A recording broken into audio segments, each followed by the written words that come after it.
What's up, everybody? Welcome back to AI on Crypto. I hope you're doing really well from wherever you're watching this video. Today, we're going to be talking about the Conflux Network. The Conflux Network is a public blockchain, and it's the only layer 1 that is regulatory compliant in the Chinese markets. They've been having a great 2023, and it is not slowing down. We're getting some new information on the blockchain-based SIM card. This is a massive partnership between the Conflux Network and China Telecom, which is the second largest telecom company in China.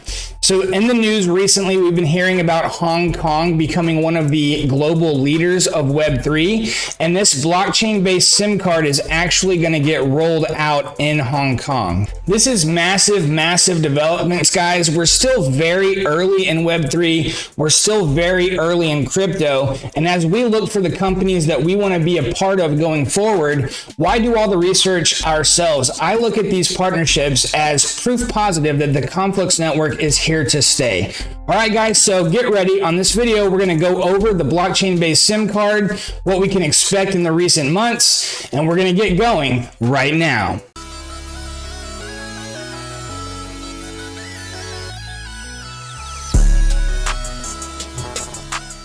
This is AI on Crypto. On this channel, we talk about cryptocurrency prices and trends, altcoin gems, everything on the blockchain to fill our bags to the max while staying far away from Wreck City. We've been covering the Conflux Network for a long time, and just so you know, I am part of their global ambassador group, FYI. All right, guys, so what we're going to do today is we're going to look at this recent article by Yahoo Finance, very reputable publication, and basically they go over the Conflux Network China Telecom partnership and what we can kind of expect with this blockchain-based SIM card.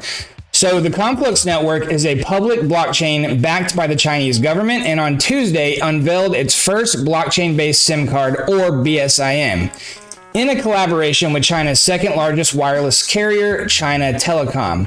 The BSIM card will allow users to access blockchain-based functions such as on-chain data storage, digital identity verification, management of digital assets, as well as improve mobile phones' defense against cyber attacks, according to a Twitter post by Conflux on Tuesday.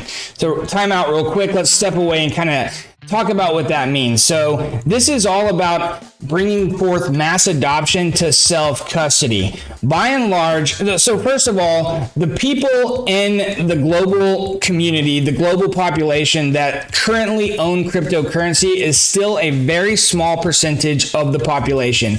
And of that percentage of people that do own cryptocurrency, the vast majority of them still hold all of their assets on the exchange where they originally bought it from. Now, we all know that the essence of Web3 is self-custody of our digital assets, but a lot of people are not comfortable creating a MetaMask wallet, which they could lose. They could lose the phone it's on, the computer that it's on could crash. They get very nervous about that.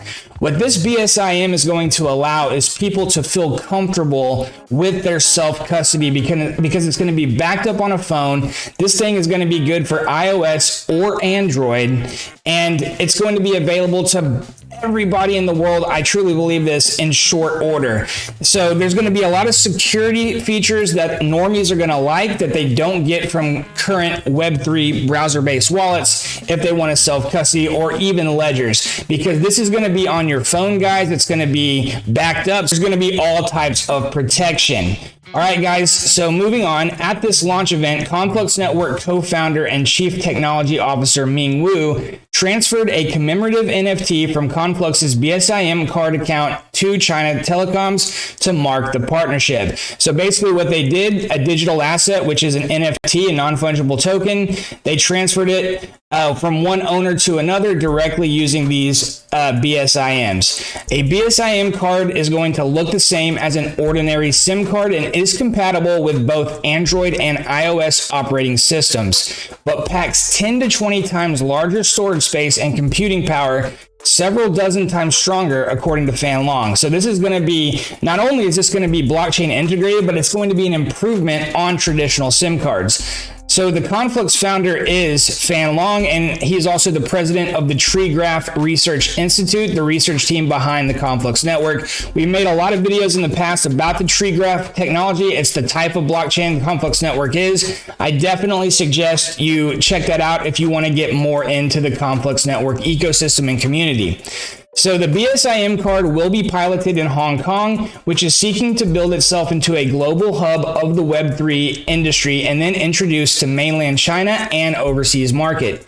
The Tree Graph Institute was established in 2020 to further the development of the Conflux blockchain and is supported by the municipal government of Shanghai.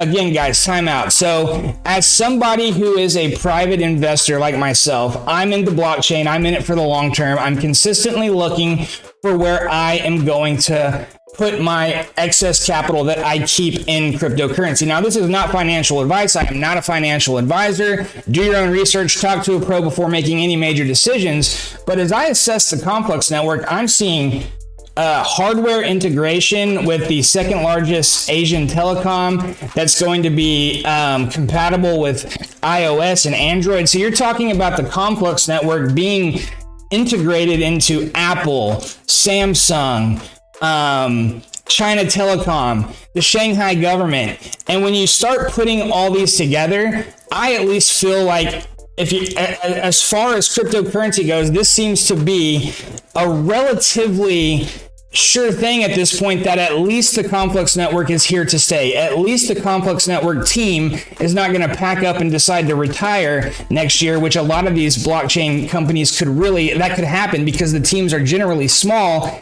even on the larger blockchains that you would think might be a little bigger than they are.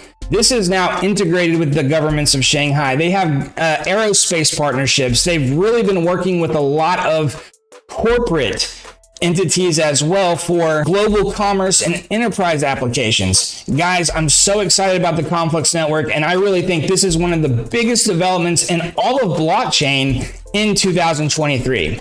So guys, let's just finish this out.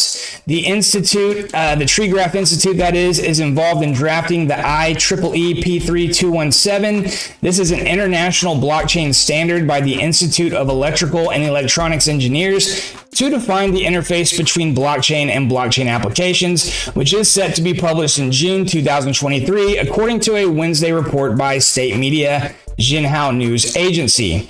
Launched in 2008, Conflux Network is a layer 1 blockchain that claims to be the only regulatory compliant blockchain in China and has collaborated with a number of enterprises and government entities on blockchain and metaverse initiatives in the country.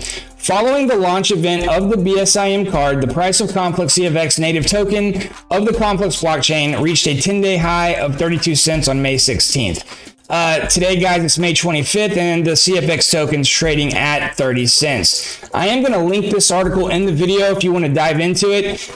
In the article, there's links to a lot of other great information and articles regarding the Conflux Network and the developments going on in Hong Kong. As you can see here, recently, Hong Kong has announced they are going to invest $6.37 million to spur Web3 growth. And this article right here, I'm also going to link in the description, has a lot of cool stuff about the developments going on in the Asian markets, specifically Hong Kong. Now, a year ago, everybody was freaking out because it seemed as if the Chinese markets were cracking down on NFTs and crypto and all these types of things. But in reality, and this is just my opinion, again, I am not a professional financial advisor or blockchain analyst. I'm just like you guys, a regular Joe, just documenting my Web3 journey here on YouTube. And in my personal opinion, the regulatory atmosphere here in the United States, and I hate to say this because I live here, is absolutely horrible. Blockchain Web3 companies that are based in the United States are terrified that at any moment they're going to get a Wells notice from the SEC and become